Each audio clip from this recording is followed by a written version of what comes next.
Que la paix soit avec tous. Peu importe la destination qui est la nôtre maintenant, le changement que nous espérons est inévitable.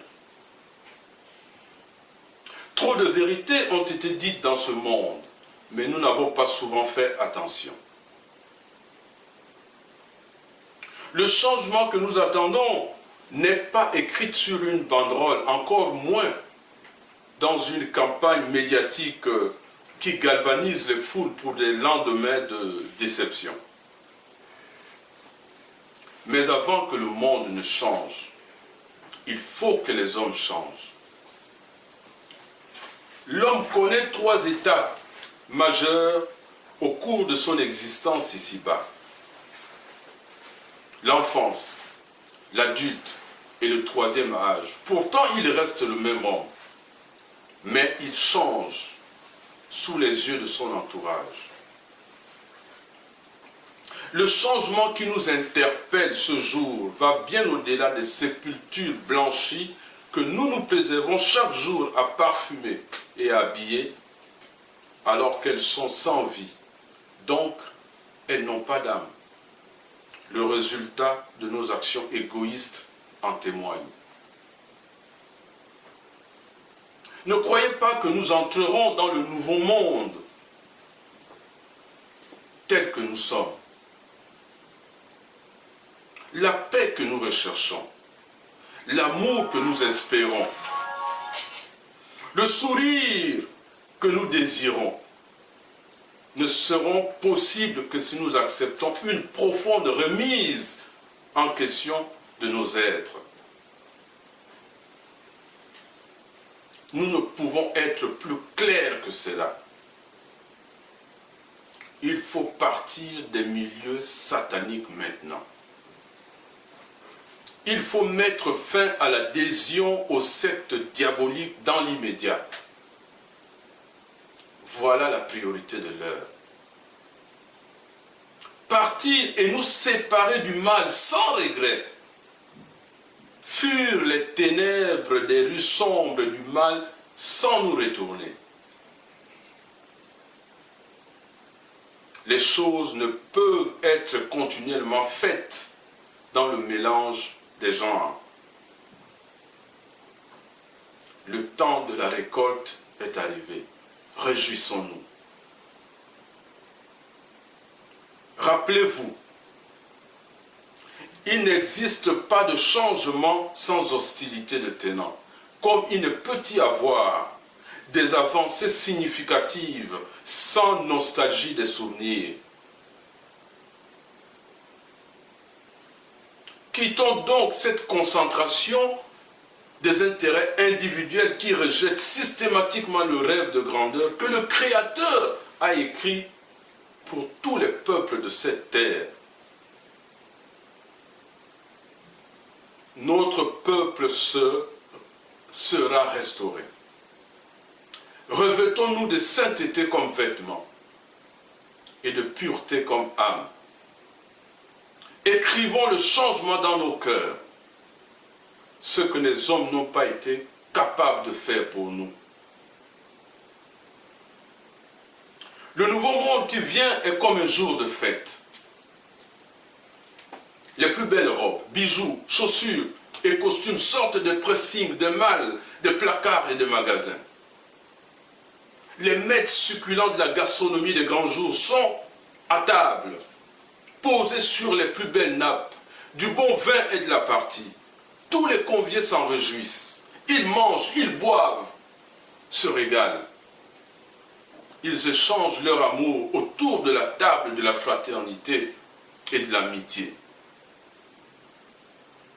Tous heureux que ce jour soit arrivé. Le nouveau monde est comme un homme qui a fini ses études. Il espérait depuis longtemps un emploi et il l'obtient. Maintenant, il va travailler, construire sa maison, acquérir sa voiture, fonder un foyer, bâtir un avenir paisible avec les siens. Il ne peut y avoir que du bonheur au sein d'une telle famille. Dans le nouveau monde, mes amis, les parents ne chasseront plus du domicile familial leurs enfants dès l'âge de 18 ans. Pour que, en retour, ces derniers les abandonnent soit dans la solitude, soit dans les maisons de retraite au temps de leur vieillesse. Dans le nouveau monde, les sabbats seront respectés. Les gouvernants seront des bons bergers. Ils prendront soin de tous avec équité. Ils rendront justice avec droiture. Les revenus seront distribués à tous tout en préservant une partie pour les générations futures. Le nouveau monde est comme une épouse fidèle qui a attendu patiemment le retour de son bien-aimé parti pour un long voyage. Mais un jour, au milieu de la nuit, en plein désespoir, d'une triste solitude, celui-ci fait entendre sa voix et frappe à la porte. Toc, toc, toc. Es-tu là, ma bien-aimée? Alors, l'épouse qui veillait et gardait propre la maison est terrassée de bonheur à l'écoute de cette voix. Elle court vers la porte et l'ouvre tout en criant « Quelle surprise! Bonne surprise !» se jetant en larmes de joie et en pleurs dans les bras de son bien-aimé. Waouh!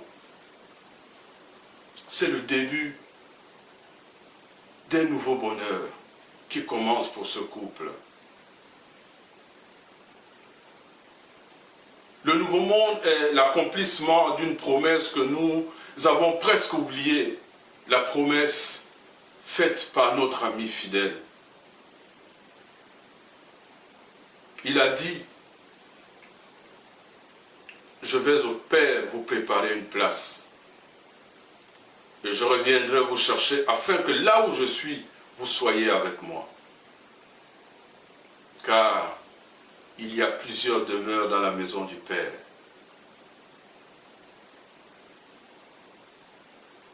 Soyez prêts. Le nouveau monde arrive. C'est le temps qu'il a choisi, c'est l'heure. Changeons avant que le monde ne change. Non, ne croyez pas que le nouveau monde apportera systématiquement la paix à tous, afin que le mal infiltre sa méchanceté parmi les enfants de bien. En revanche, le tri, il est systématique et universel. Il est en cours.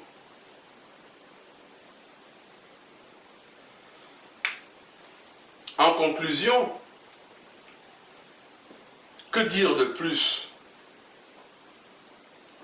Sinon que le nouveau monde n'est-il pas comme un projet qu'un homme a gardé jalousement depuis des années.